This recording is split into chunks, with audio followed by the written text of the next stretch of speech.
Alright guys, I decided to switch this video about a little bit because I had all of like the waffly technological part at the start, and I just thought if I put the reveal of the truck and working on it at the start, if you're interested enough, if you own a Comet and you want to know the insides and out, keep watching afterwards and you'll get there.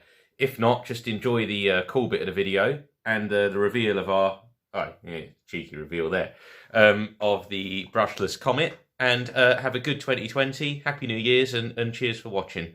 Bye.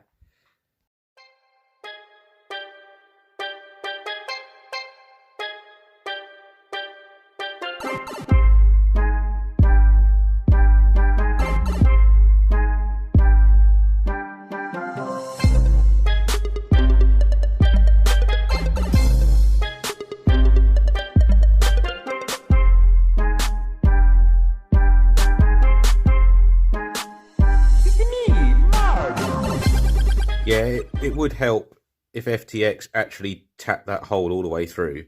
Now it's all screwed up, I'm going to have to try and gently drill it in situ. Arrgh.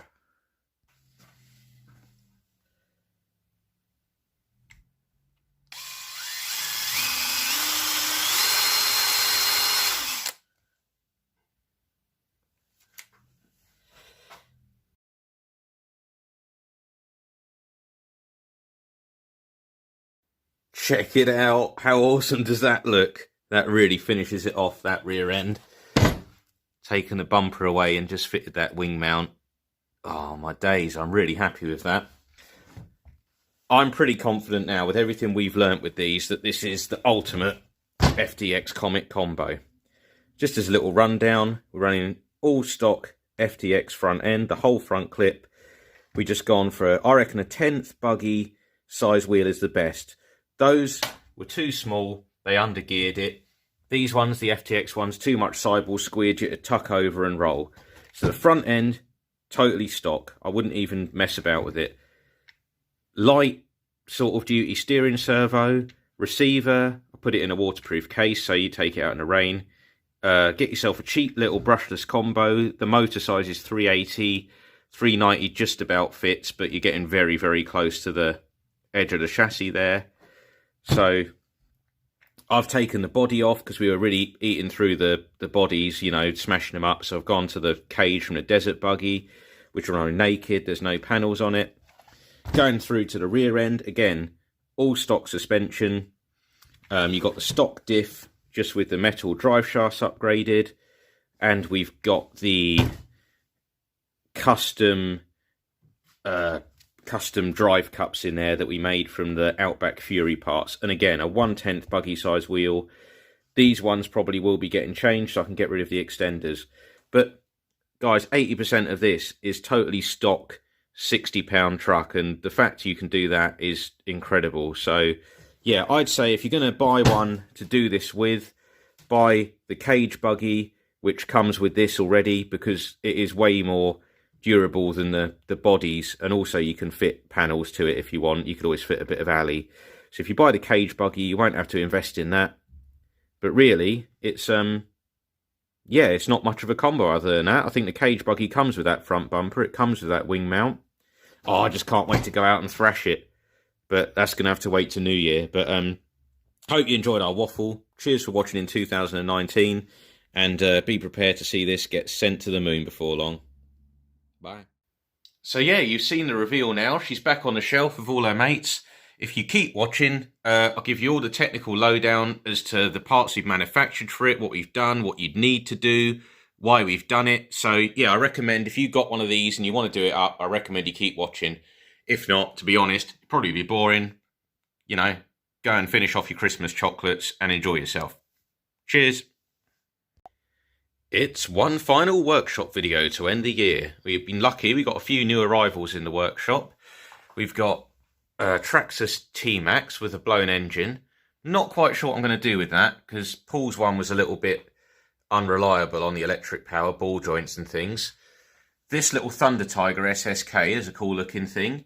It's nitro, again, not my cup of tea. So we're going to brushless convert that, have a little four-wheel drive sort of retro basher. Had a bit of a tidy up, stuck some shells away and things. But for today, we're going to be finishing our brushless FTX Comet buggy build. Now, I reckon through trial and error over time, we've pretty much perfected this now. Just today, I'm going to get rid of this cable tied section here. I've got the piece here, and it just sort of like replaces that, becomes a little wing mount. But I'll give you a little backstory to these as to why I think they're good, what we've done so far, and get it to the point it is now, which in my opinion should be a brilliant, tough, fun, sort of thrashable little 1/12 buggy. So let's start. Right, so the story began with these when I wanted to get cars for the kids that I could have like the same one of. So we started off with 3 of these stock. We had one that was the cage buggy like this, one that was like the stadium truck, and one with the motor flip round to the rear, the Speed Star, the rear engine buggy. Now, they've all still got those. They love them. They haven't broken at all, not one single thing. And I've just done a little girls one up for Christmas, which should look pretty cool. I'll try and remember to put the links into when this is on video. Now, pretty much instantly, I didn't find it going from cars, you know, like that. I didn't actually find them quick enough to be enjoyable. So first thing we did was find a LiPo that fits in a stock battery location, which in these is down the bottom in the hatch. So we found that, put it on video, instantly it was about twice as quick. Next thing that I wasn't keen on is the front wheels being stub axle. Now, normally RC car front wheel, you've got a hex in it. The hex, you know, the whole stub axle is hung on a bearing and the whole assembly spins. It makes it really easy to find wheels. Almost any wheel with like a 12mm hex will fit on, but these don't. These have got the sort of bearing type wheels, so they go onto the stub axle and they spin while the stub axle stays still. So we actually tried a few road car wheels. We tried those, some foam tyres. We've had the rally ones on over time. But it meant bodging up some kind of adapter for these. So they always worked, you know, okay, and it showed that it could handle better. But now I've just tried finding different wheels. So this one will be running the Tamiya holiday buggy fronts, but it's just linked quick to the with the road car wheels on. The other thing is sizing. Obviously, keep those about the same size. When you go down to a small touring car size, it changes the gearing, so it'd max out with speed a lot quicker.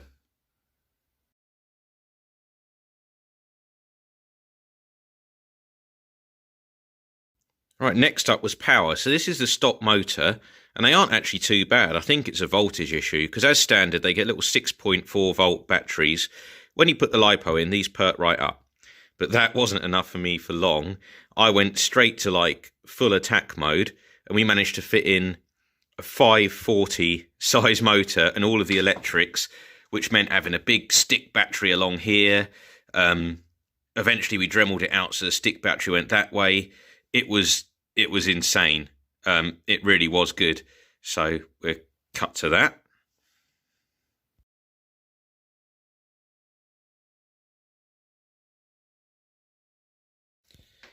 And here's obviously the size difference. This is a 540 size motor, and this is actually, it looks bigger in that shot. You'll see the difference. There you go. There's the difference. That was huge, and it did fit, but it meant dremeling a lot of the gearbox casing away. You see where the motor goes in there, and it got to the point where it just wouldn't fit in there anymore. It meshed with this huge pinion, but it was just fluke. So we tested it. I think it was 36 mile an hour, and we then tweaked it even more and ended up with this crazy, awesome looking cage buggy. That cage buggy, we got some really good footage of it donutting and going around, but it was an awful day. We had no end of breakages. I broke the aerial on it, so it was running out of range, but we did actually GPS that one at 43, which was just insane. I've actually been sorting out my spares. Paul always mocks me for my organised spares, but I've got one for like every car now. It's getting more and more all the time. So yeah, after the 540 thing, I was like, oh, do I do it? Do I not? You know, what do I sort of do from here? So we ended up sourcing this Google RC combo. Because another thing is when you get these, they've got combined electronics, so they don't look like this. Let me try and set that up for you now. So this is the entirety of the stock system. It's got the receiver and ESC. You then get a 5-wire servo which plugs into that, and the motor. So when you come to change it, if you want more than just running the LiPo on the stock system, you've got quite a bit to do. You can't reuse the steering servo because all of the separate electronic steering servos will be 3-wire. So you end up needing the motor. You then need a standalone ESC, a receiver, I've just used a Traxxas one in here, and a servo. There's no point going mad with the servos because they're only mounted on plastic, and I found if you put a strong servo, it starts flexing this about, it's going to end up ripping those. So something like a 2-3 kilo, really basic, sort of one you'd normally rip out to replace, but in these, it's fine. And then the other upgrade you end up doing, which led to a few more for me, if you get big power, you need to change from this stock setup with the plastic drive shafts to the metal ones. When you do that, you replace the drive cups, inner and outer, and the drive shafts. So yeah, this is the stock setup. You got the cup there that goes into the diff. So you have to go into the diff, it just attaches there. Then you've got, I mean, these are quite strong. They've never snapped on us yet. We've never run them with brushless, but you got sort of 4-spline shaft. And then this. Now these have caused issues for us because normally you don't have this like hexagonal section on a hub.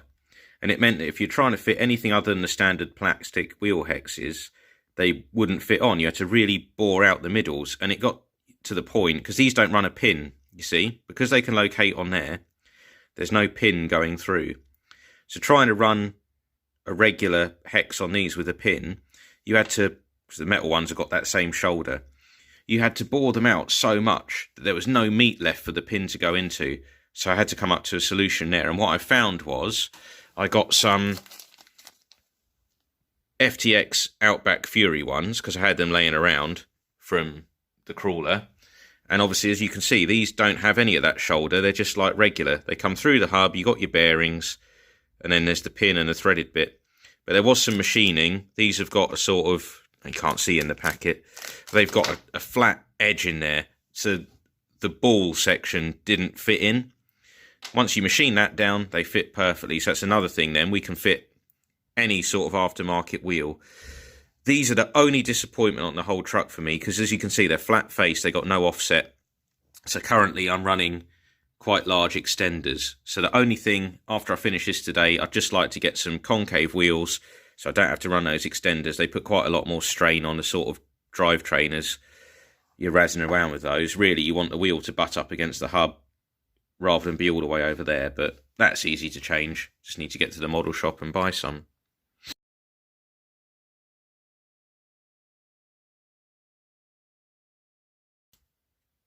Diffs, we've never had a problem with the diff. Even running the 3S 540, we melted some of the gears in the gearbox, but this diff actually came out of that and it's fine. The only time you'll need to go into one of these is to swap to those metal drive cups, as I said, which involves sort of unscrewing these and putting them in. And you can sort of pack the diff out with some better grease at that point. But honestly, even with all the power we put in these, we have never broken a thing.